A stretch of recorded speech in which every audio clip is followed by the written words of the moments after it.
अब यहाँ पे इसमें ग्राफ बना करते हैं तो प्रॉपरली, यानी कि इसमें फिजिबल रीजन जो है ना मेन आपका नंबर 1 फिजिबल रीजन है जो आप लोगों ने ढूंढना है कि फिजिबल रीजन वाला ऐसा क्या होता है। इसमें चूंकि हमारे पास जो पॉइंट्स हमें लेने हैं, अगर मैं तीनों में देखूं तो यहाँ मैक्सिमम 14 तक वैल्यू पहुंच रही है, तो उसके हिसाब से हमें यहाँ पे ग्राफ ड्रा करने में 14 ये आपकी क्या है ओरिजिन है। इसी तरह ये आपकी जो एक्स एक्सिस की वैल्यू है, पॉजिटिव एक्स एक्सिस है, ये आपका नेगेटिव एक्स एक्सिस है, ठीक है। इसको हम डैश से रिप्रेजेंट करते हैं, ये वाई एक्सिस है, पॉजिटिव वाई एक्सिस कहेंगे इसको, और ये नेगेटिव वाई एक्सिस इस तरीके से। तो यहाँ कोशिश करते हैं कि हम लोग थोड़ा सा इसको मिल के 1 2 3 4 5 6 7 8 9 10 11 12 13 मैक्सिमम 14 है हमारे पास है। इसी तरह यहाँ पे नेगेटिव में जब जाएंगे तो -1 -2 -3 -4, नेगेटिव में हमारे पास कोई वैल्यू इतनी ज़्यादा नहीं है, -5 -6 -7 -8, यानी कि आप अपने पॉइंट्स देखें और उसके हिसाब से वैल्यू है 1 2 3 4 5 6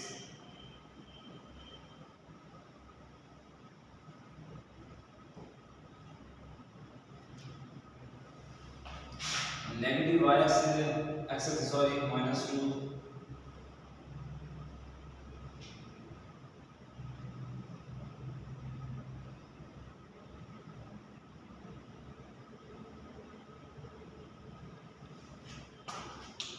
इसमें ये देखें कि यहाँ पे ये जो कंडीशन दी है x greater than equal to y और y greater than equal to 0, ये हमारे फिजिबल रीजन की कंडीशन है। इसको राइट भी किया जा सकता है और उस हिसाब से भी सोसाइटी फॉर्म बताया जा सकता है, लेकिन डायरेक्टली भी ये डेफिनेशन में कंडीशन लिखी हुई है कि इसका मतलब जो है ना वो आप अपने सॉल्यूशन को जो कॉमन हिस्सा होगा वो सिर्फ फर्स्ट क्वाड्रेंट में रिस्ट्रिक्ट करेंगे, इसका डायरेक्टली ये मतलब है। तो इसको हम लोग अगर सॉल्व करके बताना चाहते हैं तो वो भी बता सकते हैं।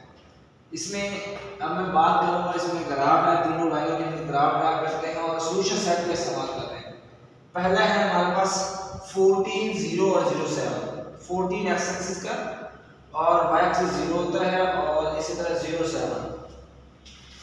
14 0 ये है, एक्स एक्सिस का 14 और वाई की वैल्यू यहाँ पे 0 होती है, तो यहाँ लिखेंगे 14 और 0। सेकंड वन हमारे पास ये है 0 7, मीन के x का 0 और y का क्या होता है 7। इस पॉइंट को क्या करना है आपने मिला लेना, इसको हम क्या कहेंगे लाइन नंबर 1 कहेंगे,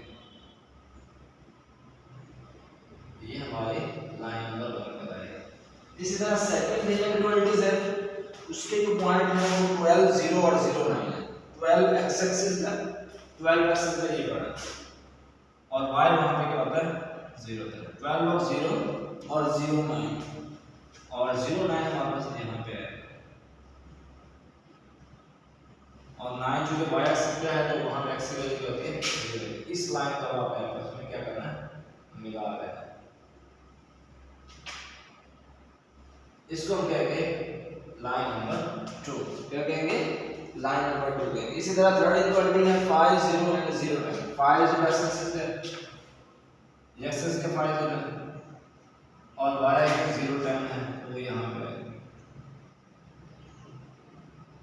अब इसको भी क्या करना है आपने मिला देना, ये आपके आगे लाइन नंबर 3 है, ठीक है। ये लाइन आपने ड्रा करने के बाद अब अगली जो बात होती है वो टेस्टिंग पॉइंट है, जिसकी मदद से आपने यहाँ पे शेडिंग मेंशन करनी है। शेडिंग अगर देखें तो तीनों इनइक्वालिटीज में जो टेस्टिंग पॉइंट है उसमें वो सारी बातों में यही बता रहा है कि आपका जो है ना वो इनइक्वालिटीज को ट्रू है। तो उसमें ये होगा कि हर लाइन के हिसाब से शेडिंग होगी वो ओरिजिन की तरफ ही होगी। अगर मैं लाइन नंबर 1 देखूं तो ये मेरी लाइन नंबर 1 है, तो इसकी शेडिंग जो है ना वो ओरिजिन की तरफ होनी है। फिर मैं इस कंडीशन को देखूँ फिजिबल रीजन की, तो उसमें यही है कि आपकी shading origin sorry first quadrant में रहनी है, तो फर्स्ट क्वाड्रेंट के हिसाब से मैं ही शेडिंग यहाँ पे कर रहा हूँ। फर्स्ट क्वाड्रेंट में शेडिंग रहनी है, तो फर्स्ट क्वाड्रेंट में ही बेहतर है कि उसको रखा जाए, ताकि फर्स्ट क्वाड्रेंट में उसको हम फिजिबल रीजन कॉमन रीजन हो और फर्स्ट क्वाड्रेंट में हो वो हम वहीं पे रखें। ये पहली लाइन है। फिर सेकंड लाइन नंबर 2 ये नजर आ रहा है, इसकी भी शेडिंग फर्स्ट क्वाड्रेंट की हद तक ही हम लोग करेंगे और फिर उसको देखेंगे कि तीनों लाइनें कॉमन किस हिस्से में आ रही हैं। ये सेकंड लाइन की बात है। इसी तरह जो थर्ड लाइन है वो आपकी ये जा रही है, ये थर्ड लाइन, इसकी जो शेडिंग है वो भी आपको पता है कि किस तरह रहनी है, ओरिजिन की तरफ ही रहनी है। और उसमें कंडीशन ये है फिजिकल रीजन की कि वो फर्स्ट क्वाड्रेंट तक ही आप ले लेंगे। अगर हम तीनों लाइनें देखें कि एट अ टाइम तीनों लाइनें किस जगह पे आपस में इंटरसेक्ट कर रही हैं यानी कि कॉमन है, तो वो रीजन आपका ये नज़र आ रहा होगा जहाँ पे तीनों लाइनें हैं। यहाँ से इसको स्टार्ट किया, ये two boundary line intersection corner point वाली बात भी आ रही है, ये इतना ठीक है। ये वो हिस्सा है जहाँ पे तीनों लाइनें आपस में इकट्ठे कॉमन है। तो सबसे पहले अगर हम यहाँ पे सेपरेट इसको फिजिबल रीजन का बताएं, फिजिबल रीजन हमारे पास हिस्सा कौन सा होगा, उसमें अगर हम सेपरेटली देखेंगे तो अगले चेक करने में प्रॉब्लम नहीं होगी, हमें आसानी से जो है उसका वो रिजल्ट मिल जाएंगे। अब ये चीज़ जो है ना वो आपने अगर कॉमनली सारे पॉइंट डिटेल में नहीं, ऐसे ही जो है ना कुछ पॉइंट जैसे आपने लिए हैं मिसाल के तौर पर उस तरीके से मेंशन करके, यहाँ मैंने कह दिया कि जैसे ये 12 0 था और यहाँ पे क्या था ये आपका 14 0 था और थर्ड पॉइंट यहाँ 5 दिया था, तो ये 5 0 यानी कि तीनों लाइनों के ऐसे नॉर्मली जो है ना आप इसे थोड़ी थोड़ी वैल्यू के साथ जैसे गैप लेके वैल्यू पुट कर सकते हैं। यहाँ पे आ गया 0 7, फिर था आपका 0 9 है और फिर उसके बाद था सॉरी 0 10 था, ठीक है। तो ये जो लाइन है वो हमारे पास 10 का 5 के साथ है, तो ये इस तरह जो है वो बेसिकली ये लाइन है। ये दूसरी आपके पास है 0 9 वाली जो हमने मेंशन की है इसके साथ 12 के साथ, उसके हिसाब से इसको थोड़ा सा ओवर यूज करते हैं। ये लाइन आ जाएगी और 14 वाली आ जाएगी आपकी 0 7 के साथ। तो यहाँ चूंकि हमने सेपरेटली जो है उसको फिजिकल रीजन बताना चाह रहे हैं तो वही है।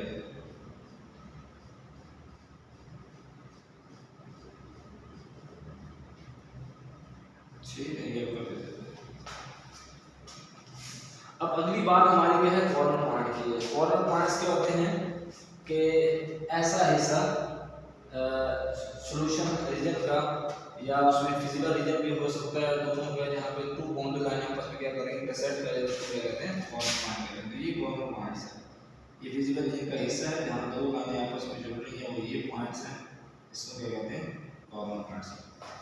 तो अब हम बात करेंगे कॉर्नर पॉइंट्स की। कॉर्नर पॉइंट्स,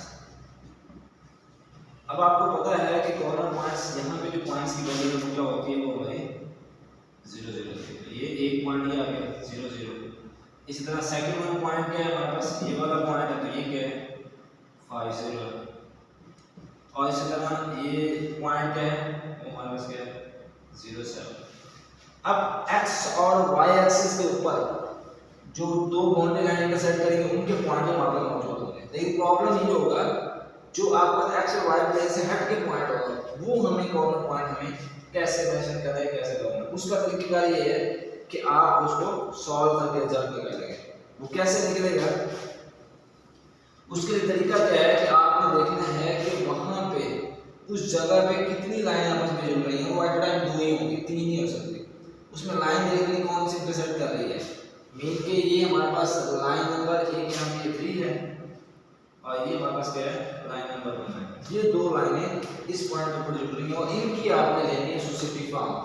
इनके society form in use line number 1 and use line 1 and line के, इनका इस्तेमाल करते हुए जो है ना वो आप लोगों ने पॉइंट निकालना है। वो पॉइंट यहाँ पे दो बाउंड्री लाइन पे सेट करेंगे। वो लाइन नंबर 1 और 3 के एसोसिएटिव फॉर्म ये, तो यहाँ पे यूज करते हैं।